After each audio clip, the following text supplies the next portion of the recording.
안녕하세요. 지혜로운 삶입니다. 혹시 이런 경험 해보신 적 있나요? 누군가와 대화하는 중에 아무리 진지하게 이야기를 꺼내도 상대방이 마치 당신의 말을 흘려듣는 것처럼 보일 때가요. 혹은 대화 후에 이런 생각을 해본 적도 있을 겁니다. 왜 내가 이렇게 만만해 보이지? 내 말은 왜 이렇게 무게가 없을까? 이런 고민은 누구나 한 번쯤 해봤을 거예요. 하지만 이 문제를 내버려 두면 단순히 대화에서 끝나는 게 아닙니다. 사람들은 내 의견이나 아이디어, 나라는 사람 자체를 가볍게 여길 가능성이 큽니다. 이건 직장에서도 인간관계에서도 치명적일 수 있어요. 그렇다면 어떻게 해야 이런 상황을 극복하고 대화에서 내 말에 무게감을 더할 수 있을까요? 오늘은 만만해 보이지 않는 말투 4가지를 알려드리려고 합니다. 이 팁들은 단순히 말투를 바꾸는 수준을 넘어 여러분의 태도와 존재감을 확실히 변화시킬 수 있는 강력한 도구가 될 거예요. 끝까지 보시면 실생활에 바로 적용 가능한 팁들을 모두 얻어가실 수 있습니다. 자, 이제 시작해 볼까요? 첫 번째, 목소리의 톤과 속도를 조절하라. 말투에서 가장 먼저 신경 써야 할 부분은 바로 목소리입니다. 사람들은 목소리만 듣고도 상대방에 대한 첫인상을 결정짓는 경우가 많습니다. 목소리가 지나치게 높거나 너무 빠르면 내가 아무리 진지한 내용을 전달해도 상대방은 이를 가볍게 여길 수 있습니다. 반대로 지나치게 낮은 톤이나 느린 속도는 듣는 사람을 지치게 만들 가능성이 있죠. 중요한 건 안정된 톤과 자연스러운 속도를 유지하는 것입니다. 예를 들어, 이건 정말 중요한 내용입니다. 라는 문장을 상상해 보세요. 높은 톤과 빠른 속도로 전달하면 상대방은 중요성을 느끼기보다는 긴박감을 느낄 수도 있습니다. 반면 낮고 안정된 톤으로 말하면서 속도를 살짝 늦추면 어떨까요? 훨씬 진중하게 들리죠. 속도도 신중하게 조절해야 합니다. 긴장한 상황에서는 무의식적으로 빠르게 말하는 경우가 많습니다. 그러나 이는 오히려 내 말을 가볍게 보이게 만들 수 있습니다. 평소보다 약간 느리게 말하는 연습을 해보세요. 특히 중요한 포인트에서는 속도를 늦추고 잠시 멈추는 것이 강력한 효과를 발휘합니다. 예를 들어, 이 부분이 핵심입니다. 라고 말한 뒤 잠시 멈춰보세요. 이 침묵은 말의 무게감을 훨씬 더해줍니다. 목소리 톤 조절은 연습을 통해 개선할 수 있습니다. 가장 쉬운 방법은 자신의 목소리를 녹음해 듣는 것입니다. 녹음한 목소리를 분석하며 톤이 지나치게 높거나 속도가 빠른 부분을 체크해 보세요. 그리고 책을 소리 내어 읽으면서 의도적으로 톤을 낮추거나 문장 사이에 멈춤을 넣어 보는 것도 좋은 연습법입니다. 목소리는 말투의 기반입니다. 신뢰를 주는 목소리는 상대방의 귀에 강한 인상을 남기고 내가 전하는 메시지를 더욱 돋보이게 만듭니다. 두 번째, 여백을 활용한 말하기.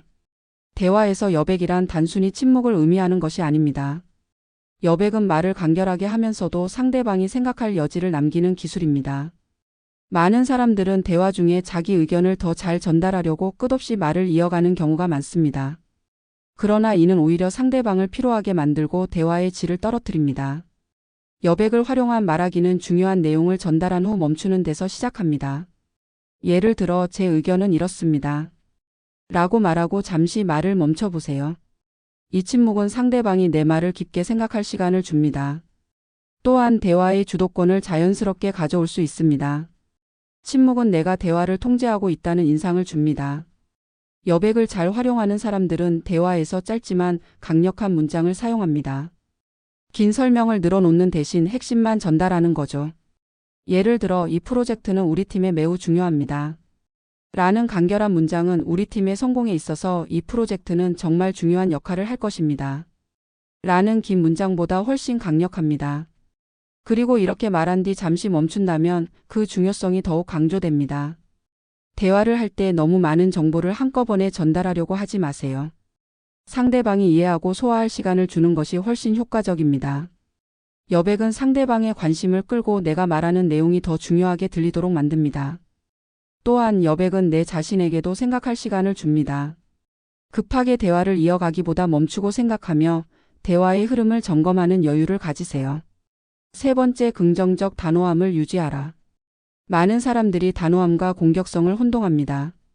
단호함은 내가 말하고자 하는 바를 명확하게 전달하는 것이지 상대방을 공격하거나 불쾌하게 만드는 것이 아닙니다. 특히 긍정적 단호함은 대화에서 신뢰를 쌓는 데 큰 역할을 합니다. 예를 들어, 누군가 무리한 부탁을 한다고 가정해 봅시다. 이때 그건 제가 할 수 없어요. 라고 단호하게 말하면 상대방은 거부감을 느낄 수 있습니다.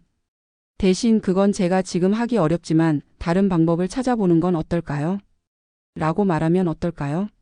이 표현은 거절의 메시지를 전달하면서도 대안을 제시해 관계를 부드럽게 이어갑니다. 긍정적 단호함은 세 가지 원칙을 따릅니다. 첫째, 아니요를 두려워하지 말아야 합니다. 많은 사람들이 거절을 어려워하지만 거절은 자기 자신을 존중하는 행동입니다. 둘째, 거절할 때 대안을 제시하세요. 이렇게 하면 상대방은 내가 단호하지만 협력적인 태도를 가지고 있다고 느낄 수 있습니다. 셋째, 일관성을 유지해야 합니다. 한번 단호하게 말했다면 이후에도 흔들리지 않는 태도를 보여야 합니다. 단호함을 유지하는 데 도움이 되는 팁은 대화를 시작하기 전에 나의 입장을 명확히 정리하는 것입니다. 내가 어떤 부분에서 양보할 수 있고 어떤 부분에서는 양보할 수 없는지 미리 알아두면 대화 중에 흔들리지 않을 수 있습니다. 네 번째, 불필요한 사과를 하지 말라. 마지막으로 불필요한 사과를 줄이는 것이 중요합니다. 우리는 사소한 상황에서도 죄송합니다 라는 말을 쉽게 꺼내는 경우가 많습니다. 하지만 과도한 사과는 내 위치를 약하게 만들고 말의 무게를 떨어뜨립니다. 예를 들어 업무에서 실수를 했을 때 죄송합니다. 제가 잘못했어요.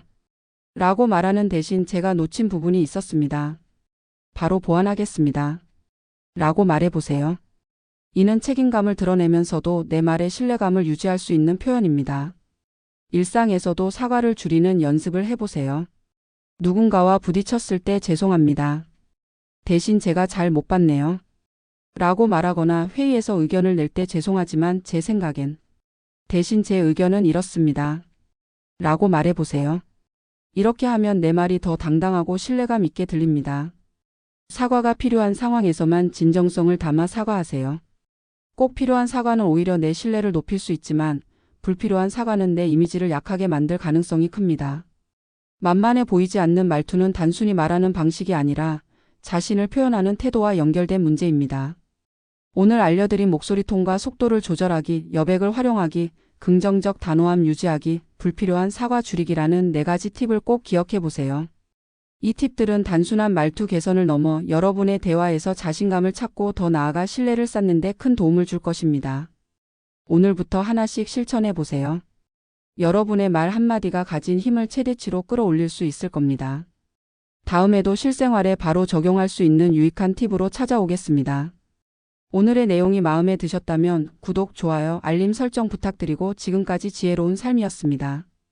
귀한 시간 내어 시청해 주셔서 감사합니다.